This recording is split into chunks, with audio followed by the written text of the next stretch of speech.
যে খবরের দিকে এই মুহূর্তে নজর রাখবো, পুলিশের বদলি নিয়ে রাজ্যের স্বরাষ্ট্র দপ্তরকে চিঠি সিও দপ্তরের। 15ই ফেব্রুয়ারির মধ্যে পুলিশের বদলি ও পোস্টিং সেরে ফেলতে হবে। আরো বিস্তারিত জানতে কথা বলবো আমাদের প্রতিনিধি আবির দত্তের সঙ্গে। আবির, কি খবর রয়েছে? দেখো, শুরুতেই তোমায় বলি যে বিধানসভা নির্বাচনের আগে স্পষ্টত রাজ্যকে চিঠি দিয়ে জানালো ইলেকশন কমিশন, বিশেষ করে সিও দপ্তর এবং সিও দপ্তরের তরফ থেকে অ্যাডিশনাল চিফ ইলেকটোরাল অফিসার তিনি চিঠি দিয়ে গত 6 তারিখ অর্থাৎ 6ই ফেব্রুয়ারি তিনি জানিয়ে দিয়েছেন যে 15ই ফেব্রুয়ারির মধ্যে পুলিশের যত রকম ট্রান্সফারের প্রক্রিয়া রয়েছে বা যেগুলো পেন্ডিং রয়েছে বা নির্বাচনের আগে যে ট্রান্সফারগুলো হয়ে থাকে সেই ট্রান্সফার এবং পোস্টিং সেগুলো সম্পূর্ণ করে ফেলতে হবে এবং এই বিষয়ে তাদেরকেও অবগত করতে হবে বা তাদেরকেও জানাতে হবে এবং তার সাথে সাথে ইলেকশন কমিশন অফ ইন্ডিয়া তাদেরকেও বিষয়টা জানাতে হবে রাজ্যকে। এবং এই যে চিঠিটি, সেই চিঠিটি 6ই ফেব্রুয়ারি যেমন যেটা জানা যাচ্ছে যে তোমার হোম সেক্রেটারিকে পাঠানো হয়েছে, তার সঙ্গে সঙ্গে additional director general of police তিনি লিগাল সেলটা দেখেন এবং তিনি নোডাল অফিসার তার কাছেও কপি পাঠানো হয়েছে। অর্থাৎ বিধানসভা নির্বাচনের আগে 15ই ফেব্রুয়ারির মধ্যে পুলিশকে সমস্ত ট্রান্সফার এবং পোস্টিং করে ফেলতে হবে, সেই নির্দেশই ইতিমধ্যে কিন্তু জানানো হয়েছে সিও দপ্তরের তরফ থেকে। অ্যাডিশনাল চিফ ইলেকটোরাল অফিসার তিনি এই চিঠিটি হোম সেক্রেটারিকে পাঠিয়েছেন। ধন্যবাদ আবির। এদিকে সুপ্রিম কোর্টে আজ মমতা বন্দ্যোপাধ্যায়ের করা এসআইআর মামলার শুনানি। কথা বলবো আমাদের প্রতিনিধি আশাবুল হোসেনের সঙ্গে। আশাবুল, আজকে রাজ্যের পক্ষ থেকে কি কি আর্জি জানানো হতে পারে? দেখো, যেটা গতবারই যেটা মমতা বন্দ্যোপাধ্যায়ের অন্যতম যেটা আপত্তি ছিল যে অন্যান্য রাজ্য থেকে মাইক্রো অবজারভার তাদেরকে আমাদের রাজ্যে নিয়োগ করা হয়েছে এবং শুধুমাত্র পশ্চিমবাংলার ক্ষেত্রে এটা করা হয়েছে এবং মাইক্রো অবজারভাররা তারা এই ইয়ারোদের পুরোপুরি নিষ্ক্রিয় রেখে তারা তাদের কাজ করতে দিচ্ছে না। এবং তারপরেই সুপ্রিম কোর্টের বিচারপতি, মাননীয় বিচারপতিরা তারা রাজ্যকে বলেন যে তাহলে বি গ্রুপ অফিসার তারা যেহেতু পাচ্ছে না বলে নির্বাচন কমিশনের আইনজীবীরা জানাচ্ছেন যে বি গ্রুপ অফিসার রাজ্য সরকারের পক্ষ থেকে দেওয়া হোক। ইতিমধ্যে রাজ্য সরকার 8,505 জন গ্রুপ বি অফিসারের একটি ক্যাডার তাদের চিহ্নিত করেছে এবং নির্বাচন কমিশনের কাছে তাদের তালিকাও পাঠিয়ে দিয়েছে। ফলে আজকে যে শুনানি সুপ্রিম কোর্টে শুরু হয়েছে সেখানে রাজ্যের পক্ষ থেকে এটাই বলা হবে যে ইতিমধ্যেই এই তালিকা নির্বাচন কমিশনের কাছে পাঠিয়ে দেওয়া হয়েছে।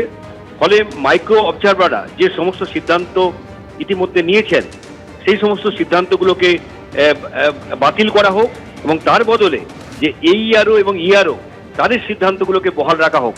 কারণ অনেক ক্ষেত্রে বানানের সামান্য ভুলের জন্য মাইক্রো অবজারভাররা তারা কিন্তু যে শুনানির পরে যে সমস্ত নামগুলো সেখানে গেছে এবং প্রয়োজনীয় নথি দেখানো যাচ্ছে না বলে তারা কার্যত সেই সমস্ত নামগুলোকে অবৈধ ঘোষণা করেছে, সেই সমস্ত ক্ষেত্রে রাজ্য সরকার সওয়াল করবে যে মাইক্রো অবজারভারদের যে সমস্ত সিদ্ধান্তে তারা অসহমত পোষণ করেছেন সেগুলি বাতিল করা হোক এবং এইআরও এবং ইআরওদের সিদ্ধান্ত বহাল রাখা হোক।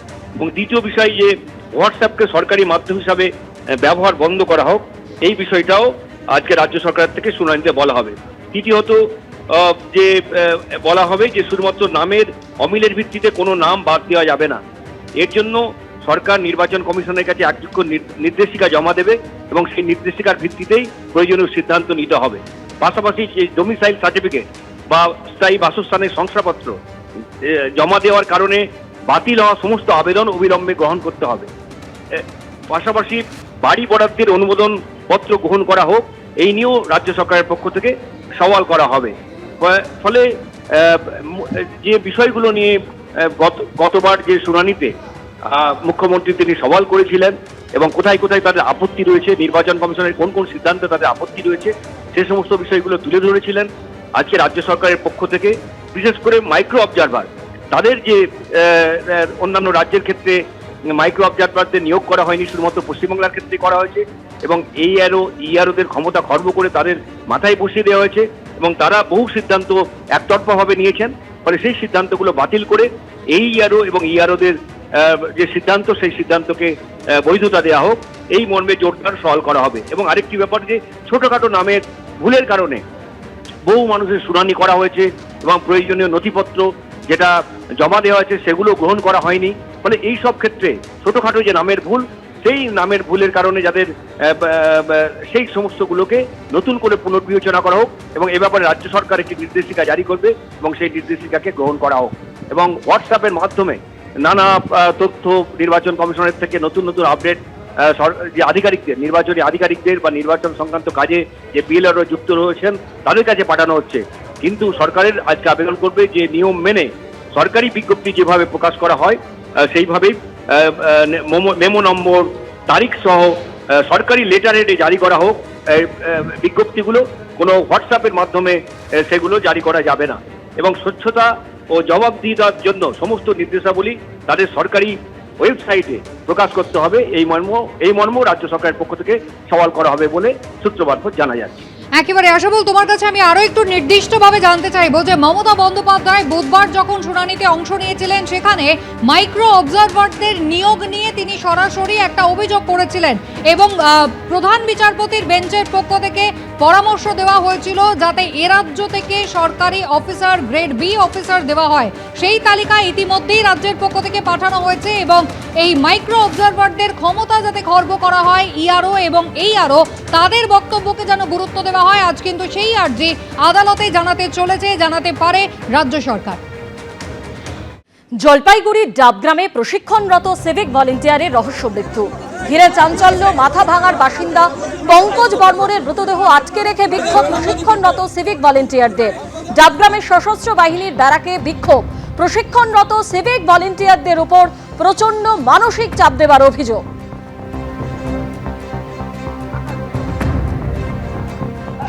আজকে ছেলেটা কত বুকে যন্ত্রণা নিয়ে মারা গেল। আমি 1000 টাকা ধার নিয়ে এখানে আসছি, এসেই এখানে আমি 810 টাকা দিছি খাওয়ার জন্য। আজকে আমি বাড়িতে কি খরচা পাঠাবো, বাড়িতে কি খাচ্ছে, বাড়িতে কি হচ্ছে আমি কিছু ভাবতে পারছি না। বাড়িতে আমার কোনো দেখার মতো ইসে নেই। 75 বছর আমার বাবার বয়স, বাড়িতে আমার 2টো বাচ্চা, বউ, বাবা মা, কি করে চলবে আমাদের এরকম ট্রেনিং আমাদের 1.5 বছর 2 বছর 3 বছর চলুক, আমাদের কিচ্ছু হবে না। আমরা বাড়িতে যতটা খাটনি করি এগুলো আমাদের কিচ্ছু না, কিন্তু সমস্যা হচ্ছে আমাদের মানসিক টর্চার, এগুলো আমাদের টর্চার মনে হয়। হ্যাঁ, আমার সরকারের প্রতি আমার বিনম্র নিবেদন আবেদন, আমাদের ব্যবস্থাটা একটু করুক। আর যদি মনে হয় আমরা বোঝা হয়ে আছি সরকার, তাহলে আমাদের বিদায় করে দিক, আমরা খুশিতে অন্য মজুরি করে খেতে পারবো, কিন্তু এই যন্ত্রণা আর সহ্য হচ্ছে না। এবিপি আনন্দ এগিয়ে থাকে, এগিয়ে রাখে।